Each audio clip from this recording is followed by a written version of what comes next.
one thing that I learn more and more every single day, and now it's becoming years, is how important endurance is.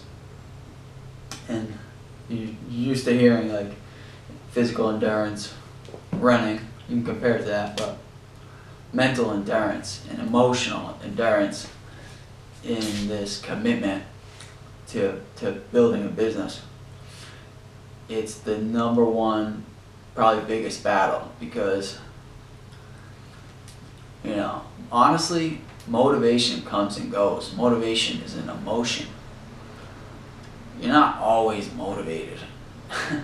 You have to work and you have to show up and do the things you don't want to do, and do the monotonous tasks and manage people and do administrative work if you're starting out, you're a solo entrepreneur.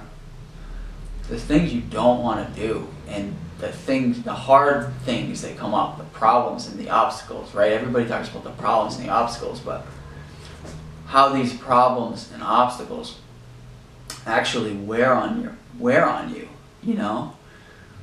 You have an employee, you have when I first started, I had one guy managing almost all my accounts, and he was doing tech stuff. He was building and he was managing accounts so that I could have my time freed up to sell.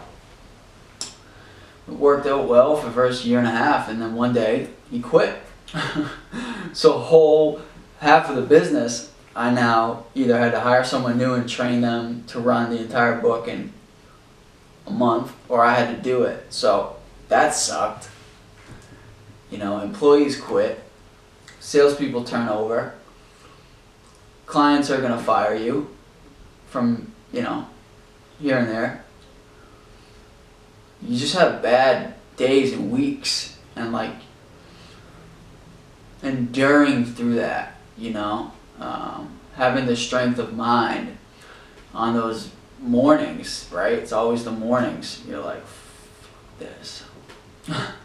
And I think any entrepreneur who told you he didn't think about quitting more often than he or she wants to admit, like, you think about quitting, you think about it, you just don't do it, you know? And 3 years into this, I really feel like I'm really just starting still. So endurance starts with making a long-term commitment from the get-go. You know, for me, I was like, I'm going hard at this for my life, because that's easier for me to conceive that I either have to get it or not. If it takes me 20 years, it takes me 20 years. If it takes me 30 years, it takes me 30 years. If it takes me 3, good, I hope, but, you know, it usually doesn't, unless you're a savant, right? There are savants out there, unicorn startups, they're millions of dollars funding, they're blowing up in 5 years. 99% of business owners and startup founders, like, you eat glass for years before you see any significant payout and start to blow up. So committing for 10 years to start, knowing I have to put my head down and work, be committed for 10 years before I can, you know, expect to have any level of lasting, enduring success. That's hard, man. Anybody can do something for a year. A year's not a long time in business. 3 years isn't a long time in business. It's enough that you should be growing and changing and evolving, but like the long-term mindset and enduring through the days you want to quit.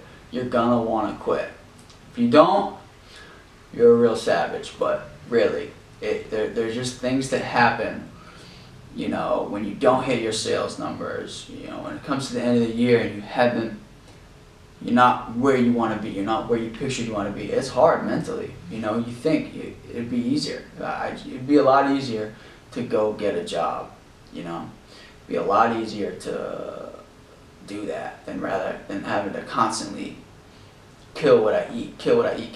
But that endurance in entrepreneurship, I think, is like overlooked because people want to get things in a year, 2 years, or 3 years.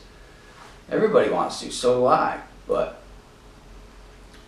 really, if you look at the vast majority of successful businesses that didn't get millions of dollars of funding, and what I'm doing is bootstrapping, right? Bootstrapping, the name of this vlog, means I don't have investors. This business grows and operates based on its positive cash flow. Okay, it's operating revenue, and it gets reinvested in the company. Man, you gotta mix in some patience to grow that way. And it's a marathon, for sure, and you have to be able to endure through a marathon. But who are the people winning marathons? I heard Tim Grover say this. I saw him speak over the weekend. Guy who used to train Michael Jordan, Kobe Bryant. Look at the people winning a marathon. They're sprinting.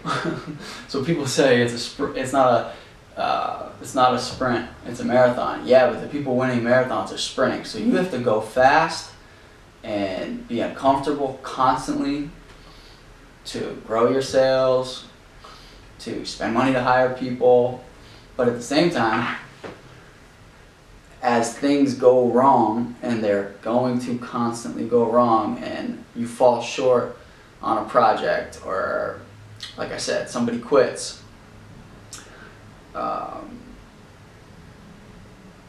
when you got to pay that tax bill at the end of the year, and you're not getting taxes back, you know, you have to have something inside you that knows you're gonna, no matter what happens, you're not gonna quit. And starting out and saying, I'm going hard for 10 years, I'm going hard for 20 years, that helps to get you to that point. And one thing that I've noticed in the most successful people is that when they hit that breaking point, when everything's going wrong around them, when they hit that breaking point, you can either go one way. You can quit and turn around, or you can become more inspired and more fired up and motivated and locked in, dialed in and focused to do what you need to do for the next day, week, month, and year. And you have to make that decision at that breaking point. As an entrepreneur, you hit that breaking point multiple times each year starting out. At least for me, I'm speaking for myself. Maybe there are some founders out there that it's just like every single day they're on fire and positive, but for me, no. It's about the times when you're feeling the worst. How do you respond? You have to be fueled by that. So endurance is key, and I am still learning it every single day.